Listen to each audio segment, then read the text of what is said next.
يصلي 5 صلوات في اليوم والليلة ما تفوته ولا صلاة، لكن مصيره جهنم. أعوذ بالله.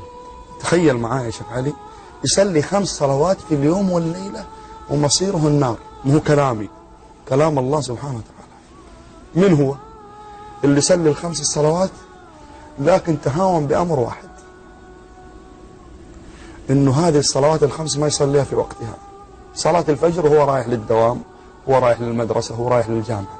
طيب إيش الدليل؟ أعطيني دليل. قال الله عز وجل: فخلف من بعدهم خلف أضاعوا الصلاة واتبعوا الشهوات فسوف يلقون غيا. غيا وادي في جهنم. يقول ابن مسعود رضي الله عنه وارضاه: أضاعوا الصلاة والله ما تركوها ولكن أخروها عن وقتها. الله. قال الله عز وجل في سورة الماعون آية يحفظها الصغير قبل الكبير: فويل لمين؟ للمصلين الذين هم عن صلاتهم ساهون. ساهون هنا نقصد في السهو؟ السهو تضييعها، تأخيرها عن وقتها، عدم الخشوع، عدم الاتيان بها. السهو معناها معانيها كثيرة جدا، لكن تأخير الصلاة عن وقتها جرم كبير وكبيرة من كبائر الذنوب، مهدد صاحبه بالنار إن لم يتب ويرجع إلى الله سبحانه وتعالى.